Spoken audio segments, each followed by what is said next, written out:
Welcome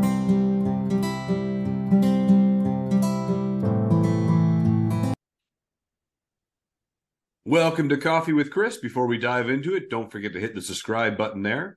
I'm joined today by actor, writer, voice artist, and busker, Ed Trotta. Welcome, Ed. Thank you so much for your time today. Thank you, Chris. I'm glad to be here. I'm glad you included busker in that whole compilation of jobs. Well, I remember you were saying at one point in our conversation that you go down to Disney Hall and you play the guitar. Is that right? I play the guitar and sing on the sidewalk. It's a good thing to do for your voice. Yeah, there was a wonderful, or practically a voiceover god named La Fontaine, Don La Fontaine. He did all of the movie trailers. I mean, all of them. He was the guy with the original deep movie trailer voice. And someone asked him, if I want a voice like that, should I drink a lot of whiskey and smoke a lot of cigarettes? Will that give me a good voice? He said, no, that'll give you emphysema and cirrhosis. If you want a good voice, sing all the time. Sing in the shower, sing in the car, sing. So I sing. Good. And you've actually been working in the entertainment industry since the 70s. You've done television, film, voiceover. Now you're doing video game voiceover, World of Warcraft with a character on there, and Yeah. you've written a book. Out of all of these things, like when you look back on your television career and your film career, Mm-hmm. what's the performance that you say, hey, you know what, that was the one that just really meant the most to me? Well, in the TV career itself, by itself, I think the episode of MacGyver called Jenny's Chance, where I was essentially MacGyver in disguise for most of the episode, and at the very end was the old Mission Impossible pull off the face mask, and it's Richard Dean Anderson underneath. That was a kind of a kick for me to do on television. But my favorite stuff is the early stuff, is the stage work. Um, I had the opportunity to be Dracula and Man of La Mancha, Cyrano de Bergerac, Abraham Lincoln. Yeah, they were. That's my favorite part of my career was the stage work early on. So when you look back on your career and as you said, stage work was most memorable, do you feel with the new actors and actresses coming up that they need more experience in theater to really appreciate film and television or get that experience in front of crowds? Yeah, Chris, I'm sorry to say, I don't think that the new crop of actors are sufficiently well trained, honestly, just honestly. Um, you can make a performance out of almost anyone with in TV and film if they're shot correctly, edited correctly, made up correctly. Um, if but you have to train on the stage to really know your stuff. I think it's just my opinion. Um, yeah, A lot of the larger actors or the bigger name actors and actresses always say, we do film and television so we can afford to do theater. exactly. Yeah, yeah. Your product is only in one place at one time in the theater. In TV and film, you and commercials. There's the highlight of the whole thing. That's the most extreme where you do one day's work and your commercial runs, all year, Right. and you collect residuals, and it's really cushy to do commercials. Originally, I didn't want to do commercials. I thought that's selling out. Don't do commercials. Um, but I came around to seeing that that's a professional thing to do. So yeah, so I got into some commercials, especially as Abraham Lincoln. Yeah, for a while in the 90s, whenever you saw Abraham Lincoln and he spoke, it was usually me That's amazing. for Honda and IHOP and I can't remember all of the Library of Congress. I did spots for them too. Yeah, Lincoln was a wonderful character to be for a while. I had a one-man show called 2 Miles a Penny, and it was a one-man Abraham Lincoln portrayal. And I wrote that script as well. And I toured somewhat with it, National Museum in Albany, the National Constitution Center in Washington, and theaters all over. That was a kick. That was good. So when we talk about writing, and you mentioned that you wrote that script, you actually wrote a Sherlock Holmes novel, The Mystery of the Yuletide. Is that right? Sherlock Holmes in the case of the Yuletide puzzle. The Case of the Yuletide Puzzle. Walk me through this. Now, not many people know this, but MX Publishing has your book available on Audible and I believe Apple as well to download. But Right. walk me through the creation of Sherlock Holmes, like that Yuletide case. Um, well, it started with my being cast as Sherlock Holmes in a stage adaptation of one of Arthur Conan Doyle's stories, The Sign of the Four. And I got into that big time. I shaved my hairline back. I was a young man then. I had more hair. I shaved it back to get that Strand magazine look. I learned a few notes. I learned 8 notes on the violin so I could close the first act playing the violin. Wow. And I really enjoyed playing Sherlock Holmes. And that prompted me to write a story, a short story. And it was originally called The Case of the Abstruse Cryptogram. Um, and it just stayed like that. It was just a story for, well, I wrote that in 1990. So it was just that for 20 years. Um, and then I wrote the stage adaptation of that story. Right. Um, and that's when it became the Yuletide Puzzle, because we were opening around Christmas time. So with a few changes to the script, we turned it into a Christmas play. Oh, cool. That's what I used as the basis for the novel, because it's just a two-hander. That means that's, two actors, just Holmes and Watson at home. That's what the novel is.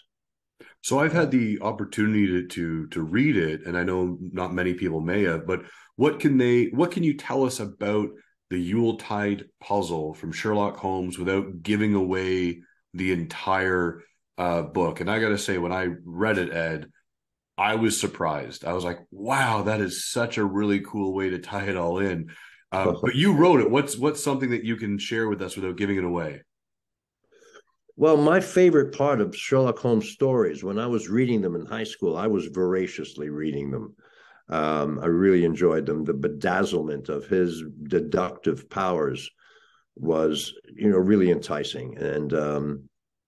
But my favorite part of all the stories was when Watson and Holmes were at home, and he was he was deducing where Watson had been, what he's been doing, and Watson was always just, oh my God, how does this guy know everything about me? That was my favorite part. So that's why it's a two-hander. That's why it takes place in 221B Baker Street exclusively. So does that answer the question you asked? Absolutely. I would encourage everyone to go over to Audible and go to wherever you're getting your books nowadays, Amazon, and get a copy of Sherlock Holmes and the Mystery of the Yuletide Puzzle. It to your point, it is a very shorter length novel, but it's a joy to read. It's a novella, and thank you for that, Chris. Thank you for that review. A joy to read. I'll take that to the bank. I don't know how many copies it's sold yet. Do you have any idea? Because I don't know. I can always I can try to Google it later for sure. I only know from the reviews and the ratings. how many roughly there are, but I have no idea how many books have been sold. Oh, well, I have a question for you. You've been working in the industry since the 70s. You've had a wonderful career on stage, on film, television, and now doing some voice work where many may recognize your voice as Storm Rage from the game series World of Warcraft. Mm-hmm. How did you get involved with Blizzard Entertainment and World of Warcraft, and where did Storm Rage come from, that creation for you? Okay, yeah, I've been doing Storm Rage for a little over 20 years. World of Warcraft is that old. It's an old game. Originally, I think they had an idea that maybe it was going to be a live action thing, and that's why I, as an actor, and I wasn't into voiceover work yet. And that's why I had an audition. I remember it wasn't in a sound booth, it wasn't on a microphone, it was at the end of a conference table. And you know, there were all the Blizzard bigwigs, and uh, and the original audition was for Tyrael the Angel Okay. in the Diablo series, and so I played Tyrael for a while. And when World of Warcraft was running Malfurion Stormrage, they thought of me and moved me over to that character.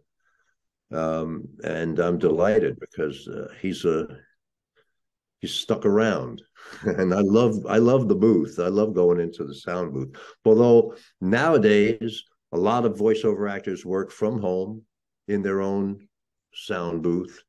I still drive to the studio. I still drive to the sound booth in Santa Monica or North Hollywood, wherever it is. I'm there. I'm trying to build a sound booth at home. I have all the equipment. I just have to learn how to work it.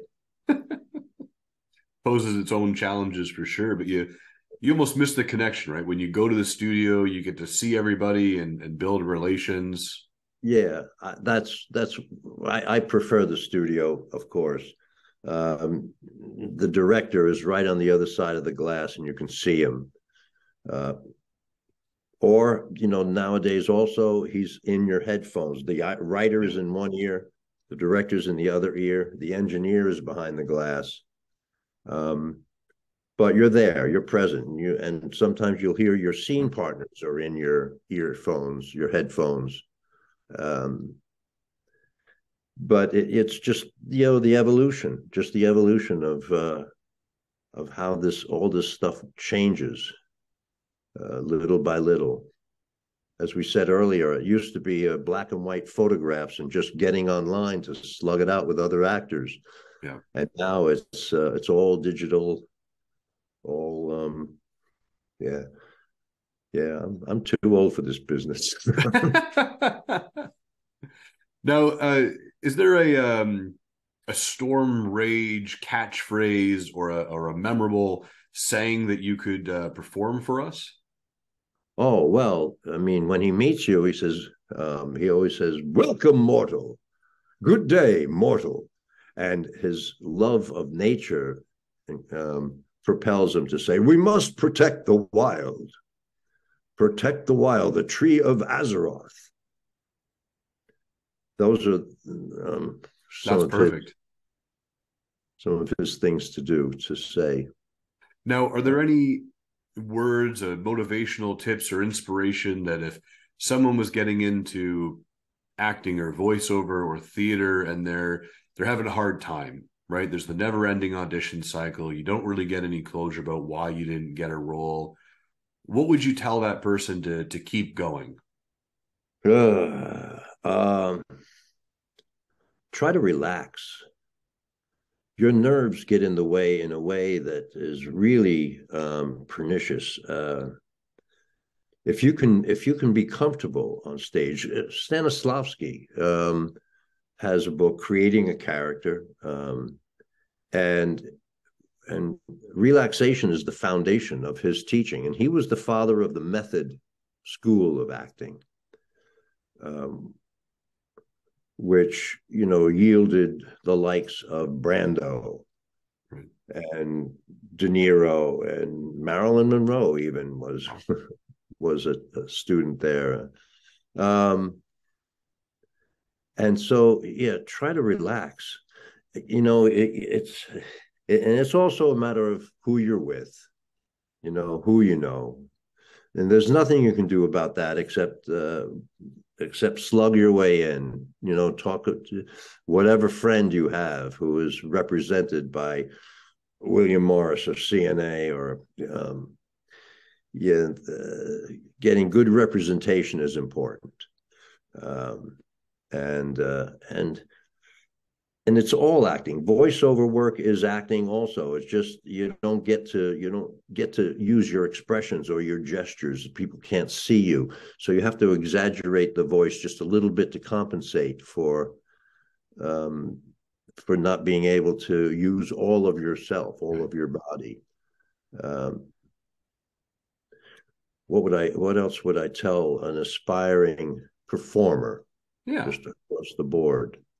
Um, yeah, do take lessons, but it's all, if there's something too specific, like I remember a class that someone started called detailing, emotional detailing. And I thought, no, that's my car is the only thing I want detailed. Um, Beware of people who who couldn't do, and so they teach. Um, and Stick with basics. Do stick with basics. Get into an ensemble. Get into a theater ensemble, Okay. and uh, there are a lot of you have to work for free to begin, but working with other actors, that's pretty key to getting anywhere in any of these aspects of the business. Awesome. Um, yeah. So I have time for one more question for you. What makes Ed smile? What makes me smile is my daughter comes to mind uh, right off the bat. Yeah, she's my saving grace. Um, uh,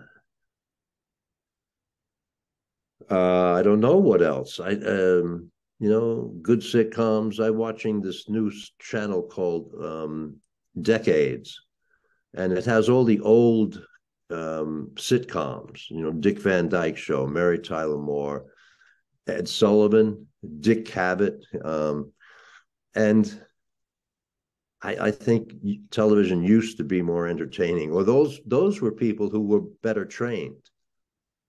I think Lucille Ball. I love Lucy. Um, those are people who came to TV when it was young, and they were probably groomed on vaudeville, the vaudeville stage. Uh, so that makes me smile. Those good old sitcoms. I love that. Thank you. Yeah. I That's the time I have for you today, Ed. I really appreciate you being here.